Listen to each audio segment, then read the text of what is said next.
you, and we'll get into this. All right, so we're going to pick up this slideshow where we left off, and remember that if you like access to the slideshow for reference, it's in the Week at a Glance document on Google Classroom. Mister, did you look at this on Monday? What's that? Did you look at this presentation on Monday? I'm not sure I'm understanding your question, but this is the second half of the presentation that I did on Monday. Yeah, that's what I was asking. Yes. That's why. I was like, I don't recognize this. I don't even remember doing this. That's why. Yeah, right. So this is where we left off. This is where we left off talking about minimum wage. Okay, so let's continue on. All right, so the taxes. Governments levy taxes to raise revenue for public projects, right? Taxes are necessary. If we didn't have taxes, we wouldn't have a police department, a fire department, we wouldn't have public schools, we wouldn't have road repair. The list goes on and on and on. But here's how taxes on buyers and sellers affect market outcomes. Taxes discourage market activity. When a good is taxed, the quantity sold becomes smaller, and buyers and sellers share the tax burden. All right. Elasticity. Yeah. I'm kind of trying to write this down, and I need. Can you go a little slower, please? Sure.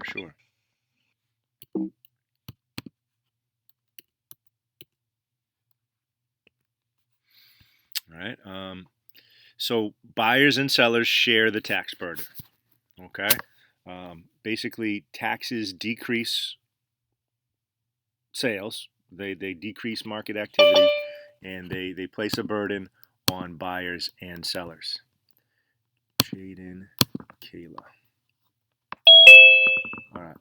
And again, who it burdens the most depends on basically who needs the sale the most, buyers or sellers. And that's what this term that you'll see called elasticity refers to. All right. Demand is elastic. It's the less buyers need the sale, the more elastic demand is. The less sellers need the sale, the more elastic supply is. And that's really what you need to know to understand the term in this chapter. So tax incidence is a economics term for who's burdened the most, or how the burden of the tax is divvied up between the buyer and the seller. Okay, so it's the manner in which it refers to how the tax burden is shared between buyers and sellers. How are we doing, Travion? Okay to move on, or would you like me to pause? You can move on. Okay. All right. So tax incidence, again, is the study of who bears the burden of a tax. Taxes result in a change in market equilibrium. Buyers end up paying more because of a tax, and sellers end up receiving less, regardless of who the tax is levied on. Whether the tax is put on the buyer or the seller, buyers are going to pay more, and sellers are going to receive less. All right, we're going to imagine two different situations here. What if buyers were taxed? So the government said, you buy something, but every time you buy it, you have to pay a tax of 50 cents. All right, and the formatting is all off here because this is a Microsoft PowerPoint slide opened up in a Google presentations software. But the price equilibrium without tax, equilibrium price would be $3. All right, equilibrium quantity of ice cream would be 100 ice cream cones. All right, but the government says, buyer, every time you buy an ice cream cone, you have to add 50 cents to the price and give it to us, the government. Okay? Mister. Yes. In the last slide, you said buyers pay more and sellers pay less, right? No, I definitely didn't say that. Oh, yeah, okay. Yes, Yes on half of it. Buyers pay more, sellers receive less. Okay. Okay? Thank you. All right, sure. So imagine this situation again where the government says if you're going to buy an ice cream cone, you have to take an extra 50 cents and give it to us. All right? So what that does is it basically shifts the demand curve down by exactly 50 cents. All right? So for example, um, at a price of $3, people would have demanded 100 ice cream cones. But now there's a 50-cent tax on this. So really, to sell 100, for people to demand 100 ice cream cones now, the price would have to be 50 cents. Is this making sense or no? Can you explain it in a different way? Yes. Because Yeah. I'm Let me confused. pull up some different software here. I'm gonna pull up my open board so I can write on this, and I'm going to. I'm gonna do a new share here. All right. Desktop. Okay. Am I able to write on this? No. Okay, here we go. Let me. How can I do this?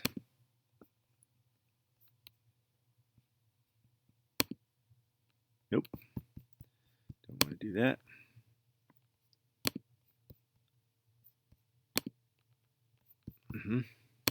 Sorry. Okay. So. Mister, Yeah. see that little magnifying glass? Yeah. Press it. Yeah. You may have to you might have to like. Yeah. So, unfortunately, when I present this, I can't write on it. But so I'm going to write on this. I'm going to make it big again in a minute. But so look, the equilibrium is $3, right? The equilibrium price is $3, and if buyers have to pay $3, they'll demand 100 ice cream cones. But now, because of this tax of 50 cents, the price would really have to be $2.50 in order for people to demand 100 ice cream cones. Does this make sense? Because if sellers are charging $2.50, buyers are really paying $3. Yeah, that makes more sense. Okay. So there's this vertical gap here, this vertical gap distance between the demand curve without the tax and the demand curve with the tax of 50 cents. All right. So let me go back to presenting this. Mister, didn't we like kind of review that like income and tax shifts the like demand curve? Say again? Didn't we like say like income and tax like shift the demand curve? Yeah, definitely a change in income will shift the demand curve, and really this tax ends up in effect shifting the demand curve, right? It's really people still demand the same quantity at any price, but now you have to think 50 cents lower in order to demand the same quantity. All right. So previously, let's put it this way. In fact, we can see this from the graph. Previously, the demand curve said if the price was $3.30, 90 people would demand ice cream cones. All right. But now the price that sellers charge has to be $2.80 in order for people to demand 90 ice cream cones. Because when sellers charge $2.80, buyers really pay $3.30. Make sense or no? Yeah. All right. So what we do is that we say the demand curve shifts to the left because of the tax. D2 is demand with the tax. Even though it shifted to the left, the vertical distance tells you the amount of the tax. This is a 50-cent tax on buyers. But look at what happens. The new equilibrium becomes 90 ice cream cones. So we've depressed economic activity. All right? What do you think this little triangle here represents? Dead weight loss. Dead weight loss. That's right. That's lost economic activity. And now, so the equilibrium is 90 ice cream cones. Sellers are receiving $2.80. Buyers are paying $3.30. So buyers end up paying 30 cents more than they would have, even though it's a 50-cent tax. Compared to equilibrium, buyers pay 30 cents more and sellers receive 20 cents less. And that's what we call the tax incidence. 30 cents of that tax burden falls on the buyers, and 20 cents of that tax burden falls on the sellers. And it's really all about the slope of the supply and the demand curves, also known as the elasticity. So in this situation, supply is more elastic. Sellers need the sale a little bit less than buyers need the sale. That's why sellers are hurt slightly less than buyers. But they're both hurt by the tax.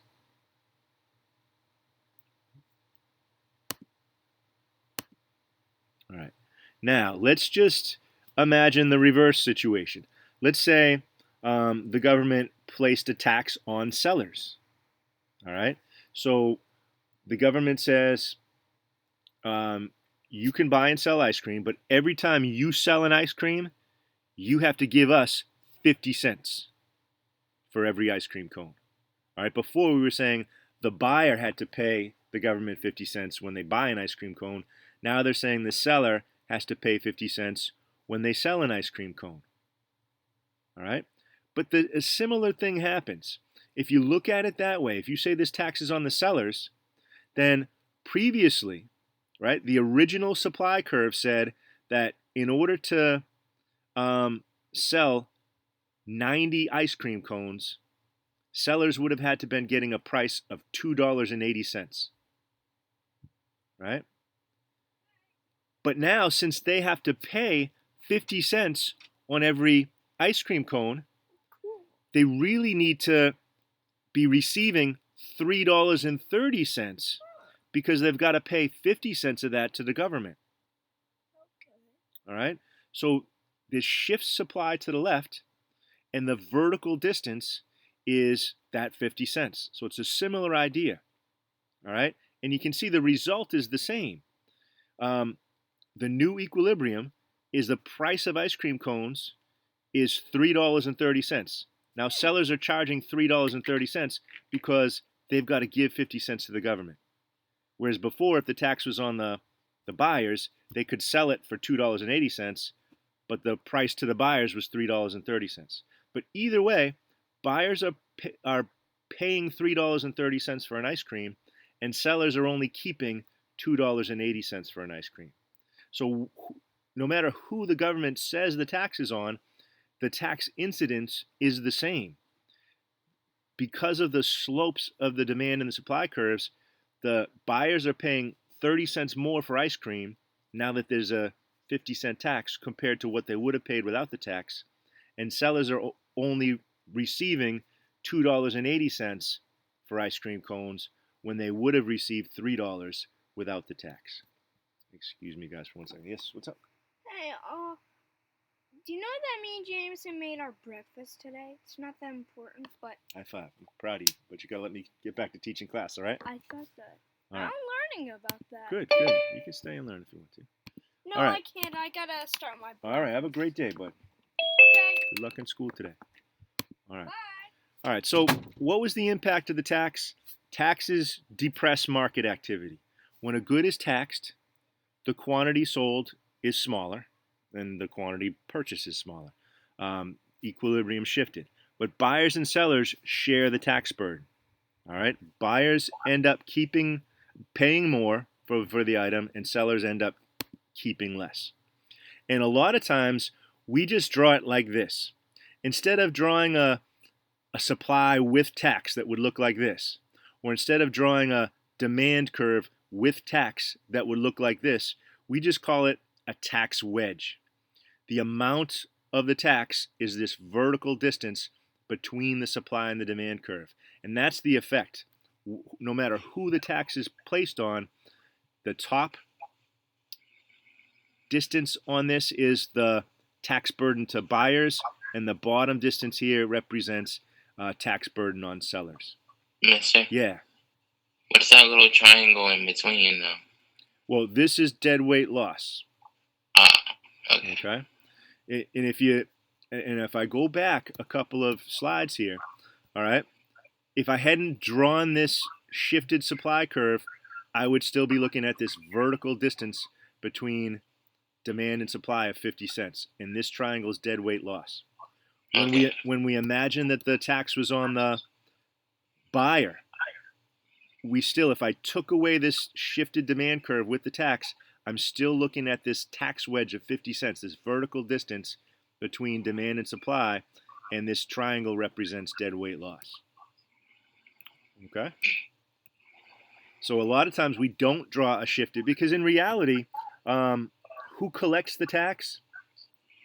The seller collects the tax, right? When you pay for something, the register adds the tax, and you pay it, and the seller turns it in to the government, right? They turn in the tax revenue to the government, but you pay it out of your pocket. The seller sends it to the government. But in reality, the burden falls on both of us, the seller and the buyer. All right.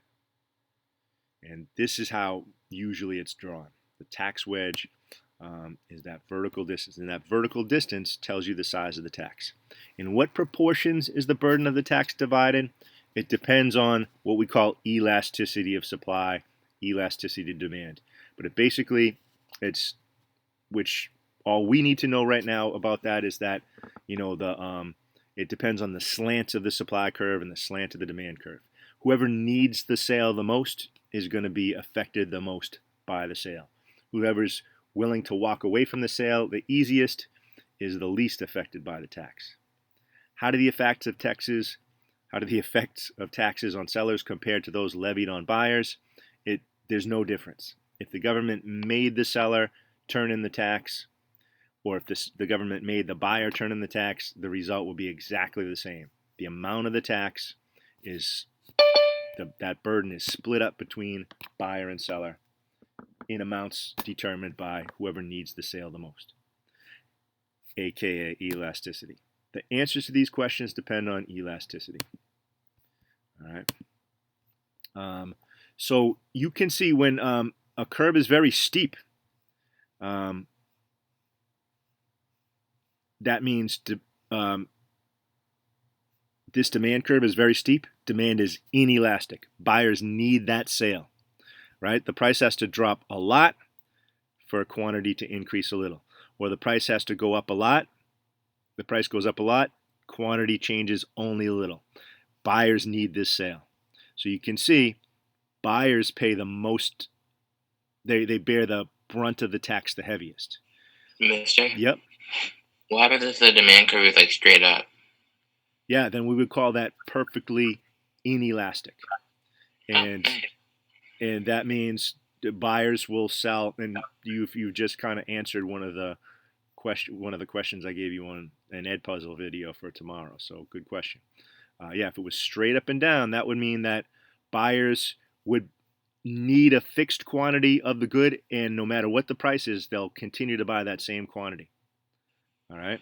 Is that like realistic? Like, can you give me an example of a product like that? I can't. I really can't.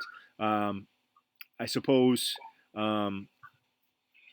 if water, if people didn't have free water, people would need to buy a certain amount of water, and as long as they were still alive, they'd pay that amount of price. But there's probably no realistic good for which people would buy the same quantity at any price. And by the same token, if the demand curve was perfectly horizontal, that means that the price rises, nobody buys, right? So they'll buy an unlimited quantity at a given price, but if the price goes up, there's no buyers there. But anyways, you can see that if demand curve is steeper, that means buyers need the sale the most. They're less willing to walk away when the price goes up, and they bear the brunt of the tax burden the heaviest. Sellers only bear the burden a little bit. All right, and here's the reverse situation. Supply is very steep. Supply is inelastic. Sellers need this sale more than buyers do. So the burden of the tax is heaviest on sellers and least on the buyers. And we call that tax incidence when we talk about who's bearing the burden of the tax the most heavily. So it falls more heavily on the side of the market that's less elastic, the side that needs the sale the most. So anyways, the overall summary of the chapter: price controls include price ceilings and price floors, which are legal maximums and legal minimums on price. We talked about the examples of rent control and minimum wage.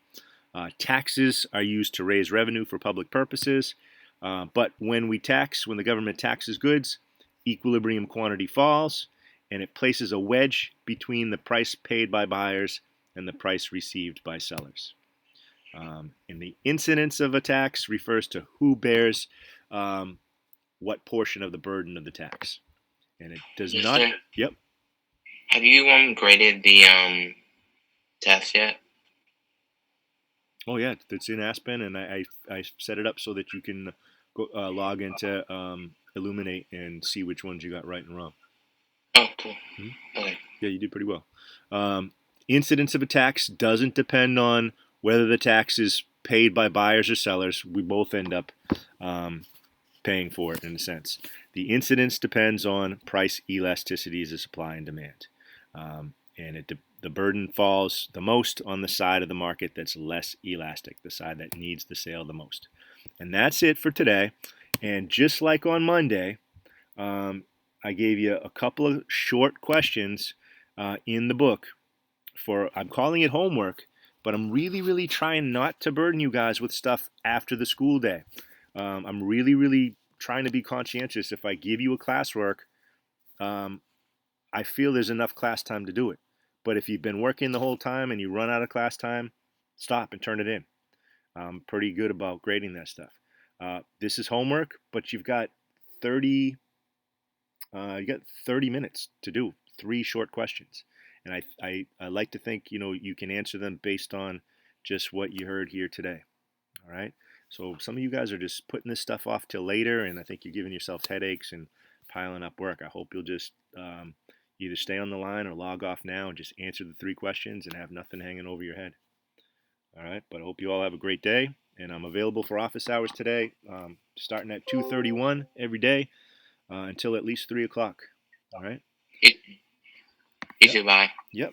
And I'll be here the whole time if anybody has questions on the classwork or the homework. Okay.